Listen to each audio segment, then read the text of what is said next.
Richard Jones said to me, the world will keep on turning. And he was absolutely right. And I'd done a good job, and that was enough. Sometimes it's not about absolutely knocking it out of the park and smashing it and destroying it and all these other things that folks say these days. Serve the music, do really well. And that was really good for my ego, and an adage which I've kind of kept quite close to my heart. 32.2 Celsius to the hottest day of the year so far. Mop me up like a stain. It's because I'm ginger. Ginger people sweat more. Bigger pores. That's what they say. Is that a fact? That's a fact. Let me go back to the beginning. Back. I went to the Guildhall School of Music and Drama when I was 17, just a young boy. And before that, I'd sung everything from Shirley Bassey to Schubert. And I know that the Guildhall took in some rough diamonds. I would say not so much a rough diamond, more like a piece of gravel. But something I could do because of my musical theatre days was sell a story. So they had me in there, I think, more as a communicator, and then slowly my technique rose to meet my storytelling abilities. Having not known what a Bach chorale was, if it sat on me, I did embrace, I suppose, a nosebleed-inducing learning curve, and slowly began to build skills which were fantastic. And I was just so excited. I'd really grown up in quite an difficult background in terms of personal life and family beginnings, from a broken family, and always felt like I wanted to be a singer, but I had no idea what that route into the profession looked like. And it felt not necessarily natural and in no way lubricated by finance. So I was very lucky that I was supported early on at the Guildhall. And then I received a huge record contract. Well, I didn't receive it. It didn't kind of arrive in the post like a golden ticket from Charlie and the Chocolate Factory. I worked pretty hard for it, but I was kind of scouted as, I suppose, Scotland's answer to Bryn Terfel or Catherine Jenkins, Aled Jones. It was all that very kind of crossover music surrounded by dry ice, singing on the top of a mountain, that type of thing. So I was signed to Universal for the potential of 5 albums when I was 19.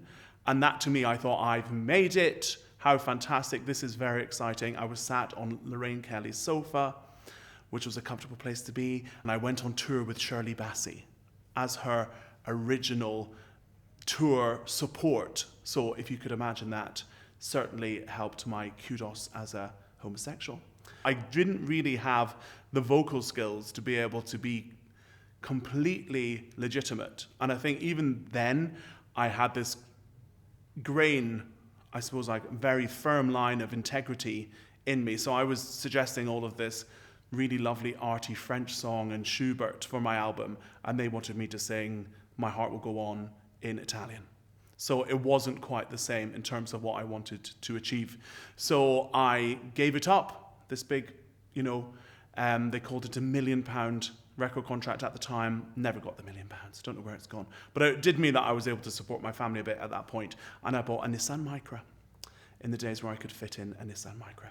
And so I went back to the Guildhall with my tail wedged between my legs and went on their opera course and really put my head down because I felt like I'd kind of failed at commercial music. So I thought I'd better make a real hit of this opera singing malarkey.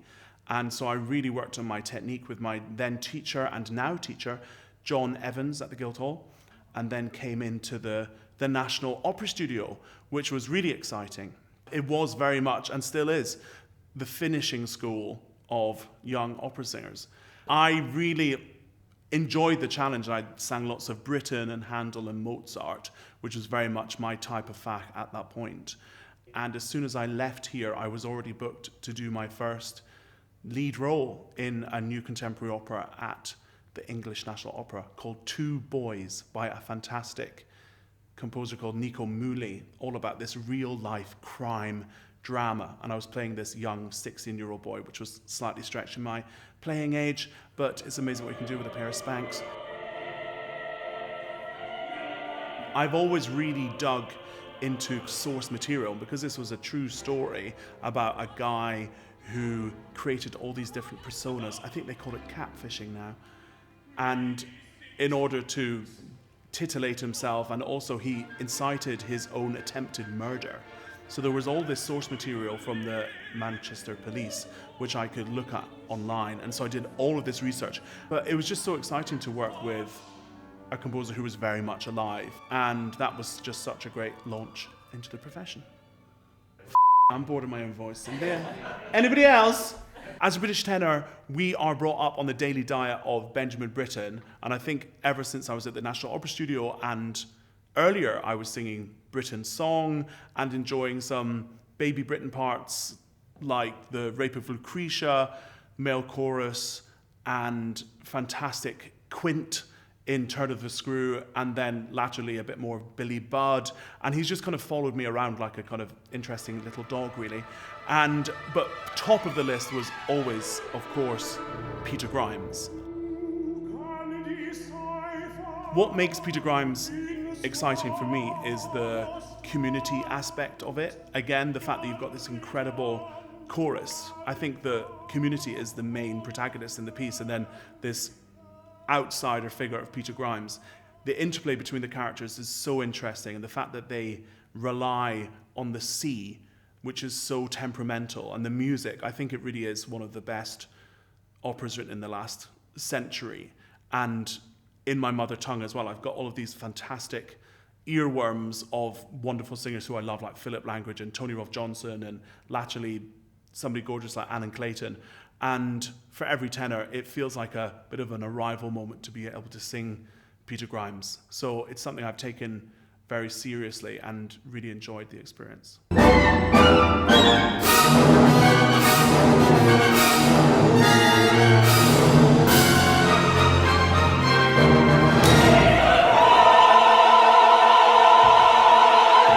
I'm probably the biggest fanboy of Leos Janacek.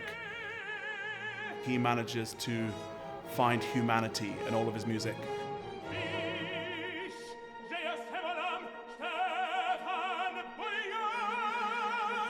He really looks into that grey area, which I think because of my upbringing, I was very aware that amazing people can do bad things in terms of behavior, and really ghastly, repugnant people can also do angelic things. So that interest of there never being a hero or a goodie or a baddie, and I really enjoyed that. I suppose one of the operas I've sung most is Jenůfa. I've been in probably over 10 productions, singing most of the characters in there which are available for a tenor.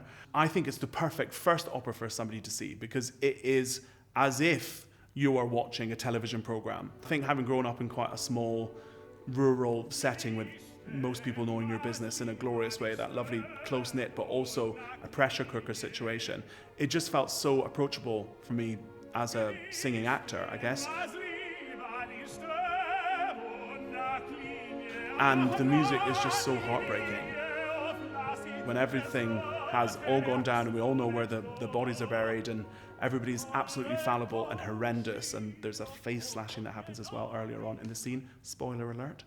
But in this final moment where everybody could just go their separate ways because they're too damaged, they decide to give a relationship another go. And it's that hope and that real life reaction to trauma, which I think is just so beautifully portrayed in that music. Just gorgeous. Go listen to it.